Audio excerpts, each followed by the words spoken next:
Olá, esse é o canal Paz e Bem, eu sou a Carla Pavão, nós estamos aqui com a Suzy Leão, que é do Sejus, para mais um Caminhos do Espiritismo. Nós vamos chegando ao final do livro O Céu e o Inferno. Então, no dia de hoje, neste último capítulo da segunda parte, nós vamos falar sobre expiações terrestres. Tudo bem, Suzy?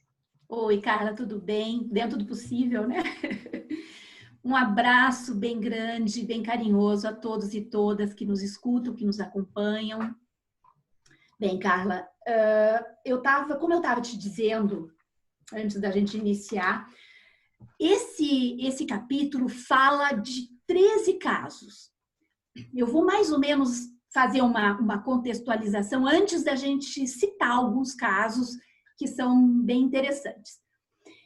Esses 13 casos de vidas, né, de espíritos que contaram as suas vidas para explicar sobre as suas expiações terrestres, foram espíritos que foram evocados na Sociedade Espírita de Paris, que era o local onde o Kardec e os seus médiuns, seus companheiros de trabalho faziam as reuniões mediúnicas. Só um pouquinho.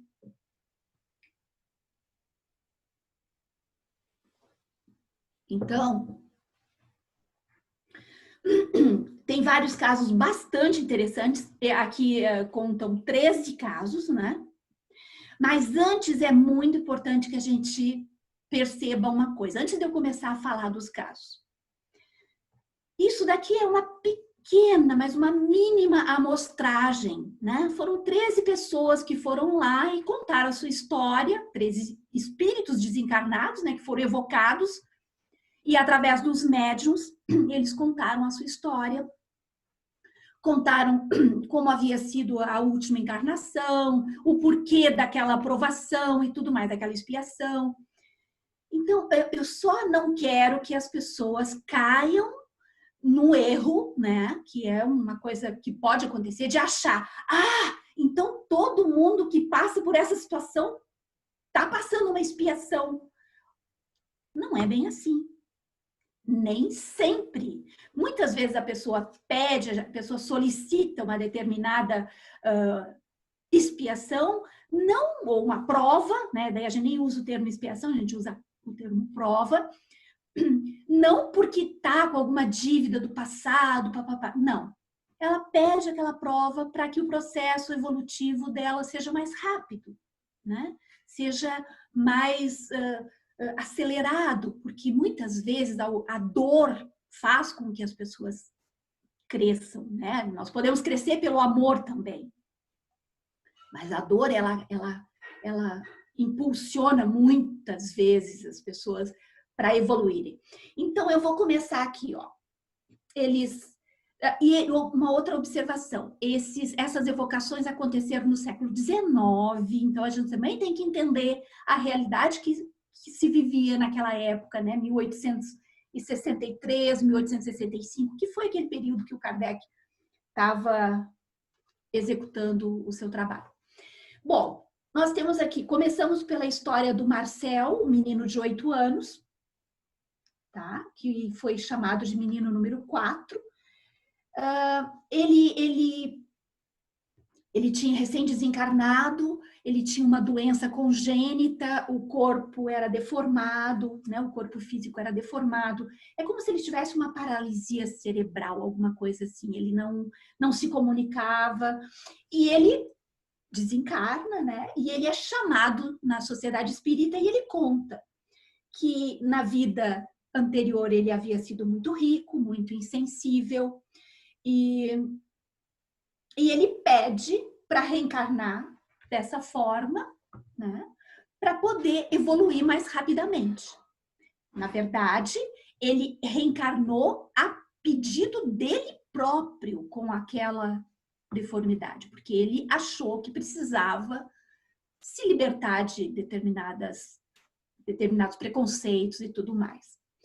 Bem, uma outra coisa bastante interessante, que lendo esses casos, a gente começa a ver vários fatores do espiritismo aqui dentro.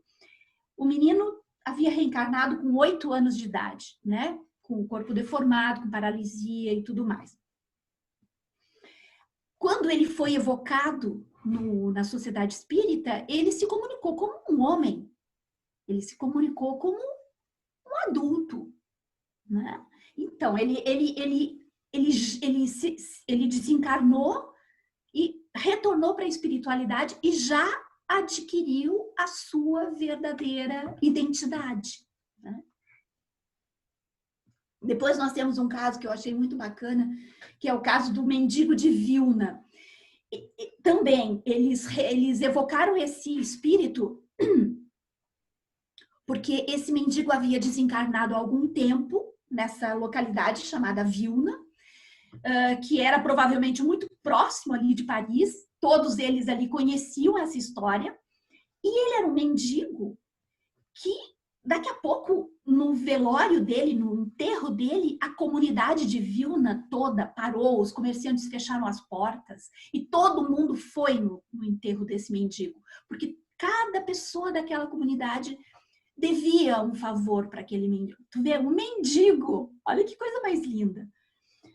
Devia um favor para aquele mendigo, ele ajudava, ele pedia esmola, e pedia esmola para ajudar as viúvas. O que ele juntava, ele vendia, fazia algumas coisinhas, vendia, arrecadava algum dinheiro e distribuía com os mais pobres, e ele era muito pobre.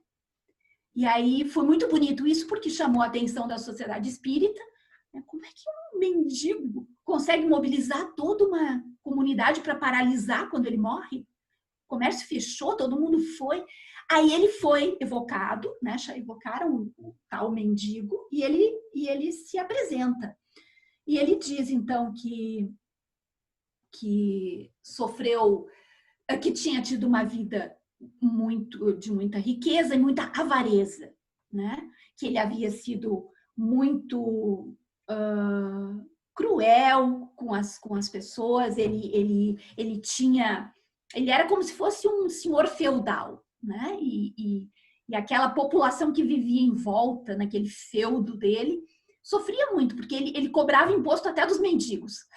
E daí ele ficou muito tempo na espiritualidade, e as vítimas que haviam sido perseguidas e maltratadas por ele o perseguiram na espiritualidade. Então, aí ele entra num processo de arrependimento, entra num processo de pedir ajuda e tal, e é acolhido, é resgatado, né, daquele processo de perseguição onde ele estava inserido, e ele então consegue, daí ele pede também a oportunidade de reencarnar para poder se livrar dessa situação toda, e ele então reencarna como esse mendigo que vira o benfeitor de Vilna. Achei linda também essa história. Aqui tem várias histórias de mendigo, viu? Depois nós temos a mendiga Juliene, que também escolhe essa aprovação. Mas essa é uma coisa mais tranquila até. Ela simplesmente queria se livrar do orgulho que ela carregava durante muitas e muitas existências. Aí ela pede para reencarnar. E durante a vida dela como mendiga, ela foi auxiliada por um médico espírita, que é, por sinal, o médico espírita que faz a evocação na sociedade espírita. E ela passa a auxiliar esse médico nos seus tratamentos, ela passa a intuir, como se fosse o seu mentor espiritual, essa mendiga. Também achei essa história muito bonita. Depois nós temos Max, o mendigo, que também havia sido um nobre, muito, muito orgulhoso, que também foi perseguido por suas vítimas na espiritualidade, e também pede para reencarnar, então, naquela mesma localidade onde ele havia sido um nobre, né? E daí ele reencarna como um mendigo e se livra, enfim, de todos os sentimentos de orgulho, vaidade e tudo mais. É muito importante que a gente nunca se esqueça que uma vida de sofrimento, ela não é eterna. Ninguém sofre eternamente, né? Uma vida de sofrimento, ela muitas vezes, ela é para ajudar a pessoa que solicitou essa prova a se desprender de determinados sentimentos e para ajudar muitas vezes a família que recebe essa pessoa, né? No caso daquele menino com paralisia, toda aquela família estava numa prova também, e aquela família também foi recompensada com uma evolução espiritual, né? Porque acolheram aquele menino, porque ajudaram aquele menino na prova, né? Depois, eu fiz um resuminho no caderno para não ter que ficar abrindo o livro. Depois nós temos aqui, tem um caso que eu achei muito interessante, que tem outros casos aqui, tem o caso um juiz da Inquisição, que naquele período da Inquisição condenou uma adolescente à morte na fogueira, e aí também vai para a espiritualidade, é perseguido por suas vítimas, fica não sei quantos anos na espiritualidade, vagando, né, naquela sensação de perseguição, até que ele, então, pede ajuda e tal, e aí ele é recolhido, ele é buscado, né, e amparado, e ele solicita, então, ele pede uma morte, porque ele ficava na espiritualidade o tempo todo, revendo a cena da menina sendo queimada. Aquilo era como se fosse uma imagem plasmada nele, né? É a culpa, né? A culpa faz essas coisas. Então, para ele se livrar dessa culpa, ele solicita uma morte num incêndio, assim, ele solicita morrer queimado. E é muito importante, então, que a gente se lembre, nem todas as pessoas que morrem em incêndio tiveram uma vida de crimes com fogo, não é? A gente não pode generalizar, não pode. É muito importante que a gente não generalize, porque senão a gente entra numa simplificação tosca que não é saudável, né? Esses casos foram casos que eles buscaram para exemplificar, né? E a própria espiritualidade da Sociedade Espírita de Paris ajudou a pensar casos assim que fossem impactantes para mostrar, né? Depois nós temos o caso... esse eu achei muito interessante. O caso do senhor Charles. Ele tinha problemas mentais muito graves, né? Problemas... Pela descrição também, como se fosse quase uma paralisia total, né, cerebral. E na Sociedade Espírita, eles evocaram, e ele estava encarnado ainda, evocaram o espírito dele. Aí mostra que nós podemos, sim, conversar com espíritos de encarnados, né? O encarnado, ele se desdobra como se fosse no sono, e ele vai atender o chamado da sessão espírita. E esse senhor, ele foi, e quando ele foi, ele se comunicou perfeitamente, né? Ele não falava, ele tinha seríssimos problemas cerebrais, mas é como se o espírito tivesse enclausurado dentro de um corpo com problemas, né? Mas o espírito não tinha problema. Ele se comunicou, contou a história e tal. Também ele disse que pediu essa aprovação de estar nesse corpo por necessidade dele e tal. Uma outra coisa, Carla, se tu quiser me interromper, por favor, fica à vontade, tá? Sabe que eu disparo aqui às vezes. Eu acho, bom, deixa eu primeiro lembrar o pessoal, gente, quem puder, compartilhe, curta, se inscreva no canal e também dê uma olhada nos projetos que a gente desenvolve no canal do Sejus. Eu acho interessante aqui depois eu não sei se você vai falar, eu estou esperando você chegar no cientista, porque sempre tem aquela grande polêmica se o espiritismo é ciência ou não é ciência, né? Sim. Enfim. Qual é o item, qual é o número dele? Peraí, deixa eu ver o nome O dele. nomezinho dele. No meu não tem número. Calma aí. Charles de Saint alguma coisa. É isso, Não, errei. Não é o Charles, falei errado. Só vem como um cientista ambicioso, não diz o nome. Ah, sim, sim. Eu acho que é a... Eu não tenho número aqui, deixa eu ver se tem número em algum lugar. Não tem. Vem depois daquele Letil, que eu não sei se também Aqui, é a senhora B. Ok.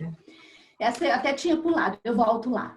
Mas antes de contar a história dessa senhora B, é muito importante também que a gente se lembre que as provações, as expiações, elas vão se modificando, a forma, né, o gênero de expiações, o tipo de expiações, vão se modificando com o passar do tempo.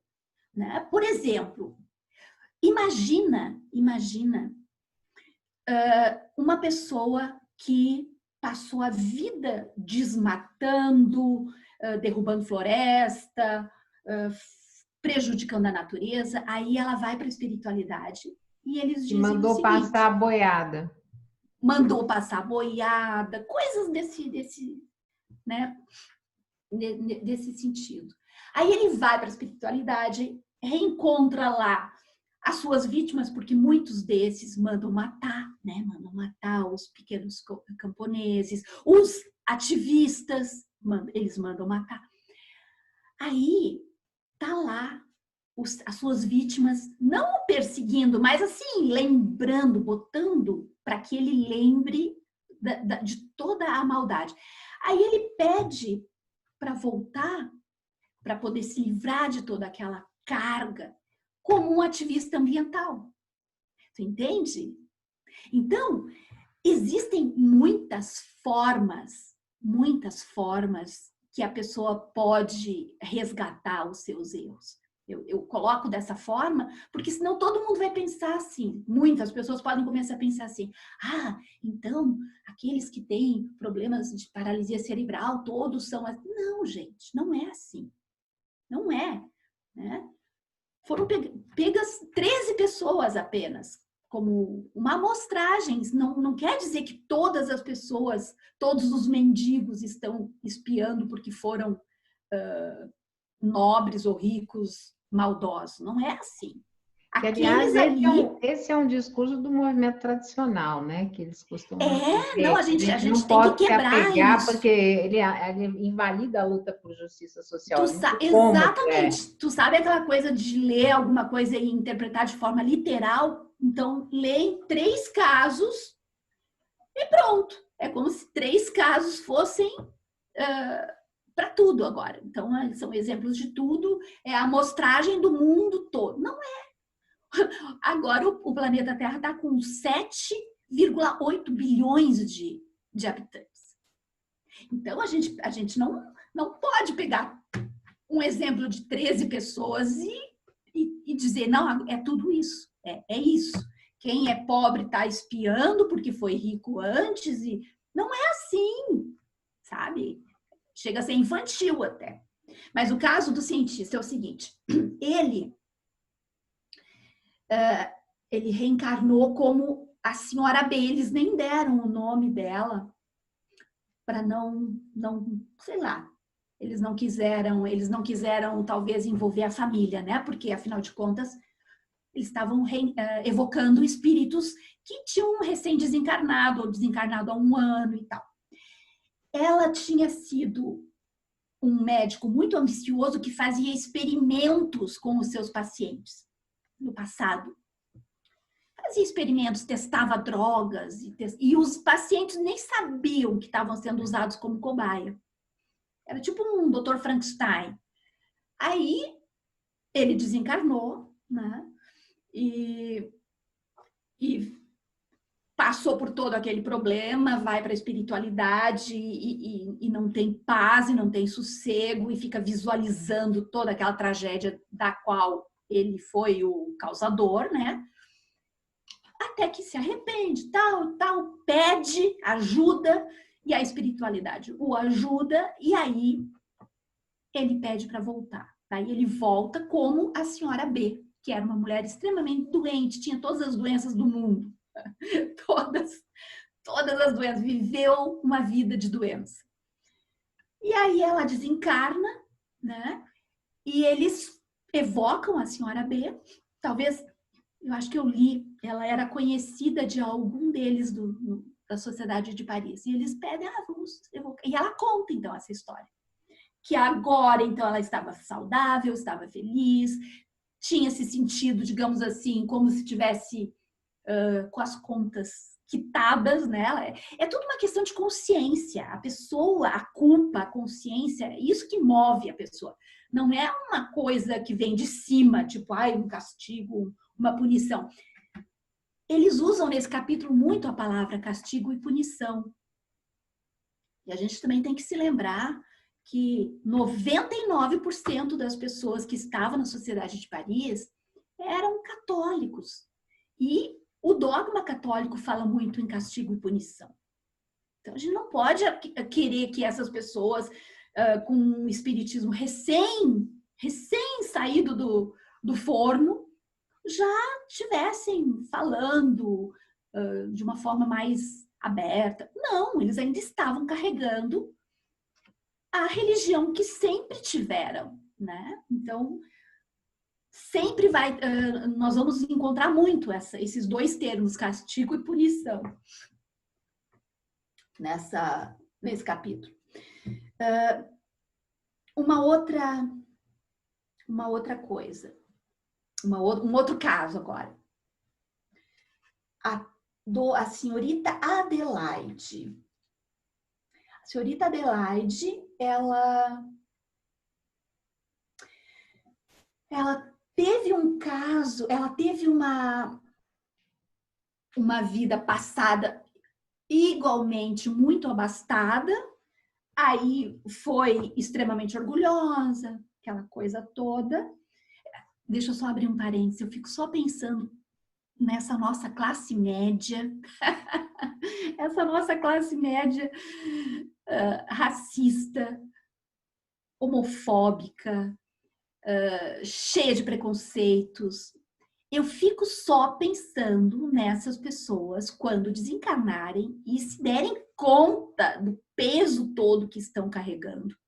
Eu fico só pensando, só imaginando, sabe? Essas pessoas que não admitem falar em justiça social, que não admitem falar em divisão das riquezas de um país, em cotas e tudo mais. Fico só imaginando. Então, vamos falar da Dona Adelaide. Vamos ver se no mundo em depressão, né, se eles podem rever tudo isso, né, que é a esperança, né, porque a já está sendo atingida, né. Exatamente. O nosso planeta meio que chegou num ponto de abismo, assim, beira do abismo, sabe? Beira do abismo. Então, agora a gente vai ter que repensar muita coisa. Mas tem muitos que quando desencarnarem vão chegar no seu filmezinho de vida e vão ter muita vergonha. Eu quero ver. Bom, a Adelaide, então, ela foi muito rica, pisou muito nas pessoas, daí ela reencarnou. Aí é a história é sempre parecida. Desencarna, vai para a espiritualidade, se dá conta, né, de que não é tudo aquilo mais, que não tem mais ninguém para dar ordens, né, que é um simples espírito. E aí, muitas vezes, as pessoas que ela pisava vão estar ali em volta, alguns com rancores, outros não, mas enfim. E todos eles são unânimes em dizer que quando desencarnam, a princípio, eles não conseguem enxergar os espíritos melhores, assim, os espíritos mais evoluídos, eles não conseguem, eles só conseguem enxergar aqueles raivosos que estão ali para se vingar. Só depois que eles pensam, que eles avaliam a sua situação, se arrependem e pedem ajuda, é que os espíritos de luz, né, os espíritos evoluídos, passam a ajudá-los, os socorristas e tudo mais. Então, ela desencarnou, passou por toda aquela situação e também pede para voltar. Daí ela volta como uma criada, uma serviçal, né? Eles usam o termo criada, mas uma empregada doméstica.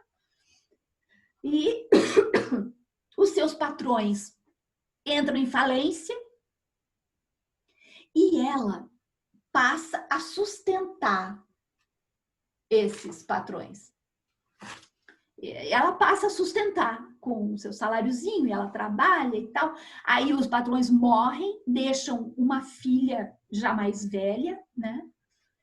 E ela meio que arca com o sustento dessa senhora, dessa mulher, que seria filha dos seus patrões. E depois ela desencarna e vai, se sente feliz. Eu acho que, inclusive, quando ela foi evocada, ela disse que ela pediu essa aprovação porque ela precisava evoluir mais rapidamente. Depois nós temos a história da Clara. A Clara foi uma menina, aqui também tem uma coisa bastante interessante. Ela foi uma menina que desencarnou com 10 anos de idade e ela via o seu espírito protetor o tempo todo. Ela conversava com ele ajudava ela naquele momento, ele dava força para ela aguentar, né, a doença e tal. E essa expiação da Clara, para ela também, mas quem realmente precisava dessa prova eram os pais dela.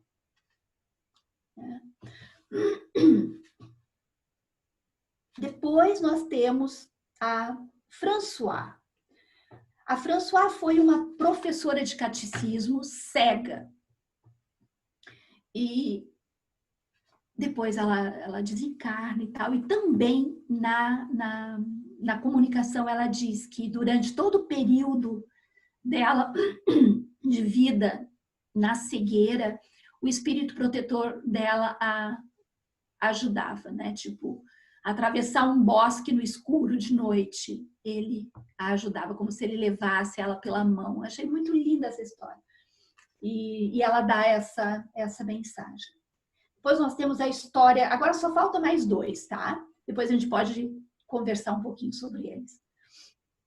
A história da Ana Bitera, que desencarnou também ainda criança. E aqui, Carla, eles falam exatamente o que nós falamos quando a gente estava estudando o fluido vital. Essa menina desencarnou criança, mas ela ainda estava doente e tal, mas ainda ela tinha uma carga muito grande do fluido vital. E o processo daí de desprendimento do espírito do corpo físico foi um processo lento. Então, ela precisou de muito tempo naquela fase terminal para poder acontecer esse desprendimento, né? Então, isso é muito interessante que a gente entenda o porquê que muitas pessoas levam tanto tempo para desencarnar. A gente pensa, nossa, gente, tem gente que dá um espirro, desencarna. E outros ficam, porque o fluido vital daqueles, ele precisa ser esvaído, né? Ele precisa se esvair para acontecer o desprendimento. E nesse caso da Ana Bitera, que desencarnou criança, a expiação era para o pai dela. Ela aceitou a prova.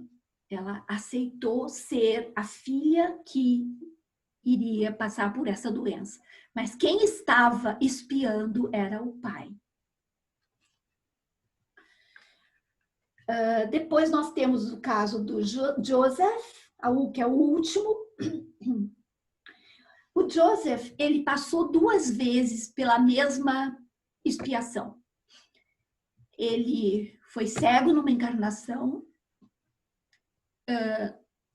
se revoltou, se suicidou por isso. Aí, na espiritualidade, ele continuou cego. Porque o trauma do suicídio muitas vezes atinge o perispírito, que é o corpo espiritual, né? O que envolve o espírito. Ele continuou cego na espiritualidade, sofreu muito e tal. E daí passa por todo aquele processo, né? Chama, pede ajuda, se arrepende, papapá, é acolhido. E depois que ele é acolhido, ele também pede que ele retorne, então, novamente cego. E é isso que acontece. Ele volta cego, mas daí com maior tranquilidade, passa uma vida de serenidade, mesmo cego, desencarna e fica absolutamente livre na espiritualidade e tal. E quando ele dá essa comunicação na sociedade espírita, ele está extremamente bem, feliz, equilibrado. Isso é bacana a gente ter acesso a essas histórias para perceber como as coisas são passageiras, né? Como os sofrimentos são passageiros. E quantos sofrimentos a gente já deve ter passado, né? Quantas encarnações de dificuldades e de deficiências a gente já deve ter passado. E quantas nós conseguimos superar. Então, eu acho que é uma injeção de ânimo, sabe? Na verdade, para que a gente entenda que as dores são passageiras, que esse momento horroroso que a gente está vivendo é passageiro, que para alguma coisa isso veio a, enfim, talvez nos mostrar coletivamente, né? Para que a gente aprenda a valorizar as pequenas conquistas sociais mesmo. Enfim, eu acho que é isso. É uma mensagem de otimismo, é uma mensagem de esperança e a única coisa que eu peço é que não exista generalização. Que a gente não caia na bobagem de sair generalizando. Né? Que todo mendigo é isso? Não, por favor. A gente precisa ter bastante tranquilidade e serenidade para não fazer nenhum tipo de interpretação literal das coisas, né? Isso. Legal. Então, para vocês que nos assistiram, esse foi o Caminhos do Espiritismo no canal Paz e Bem. Inscreva, curta, compartilhe se você puder e vem estudar conosco pelo Sejus, por aplicativo, mandando sua mensagem pelas redes sociais de forma privada. Um beijo grande, obrigada, Suzy. Um beijo grande a ti e a todos e a todas. Tchau, queridos.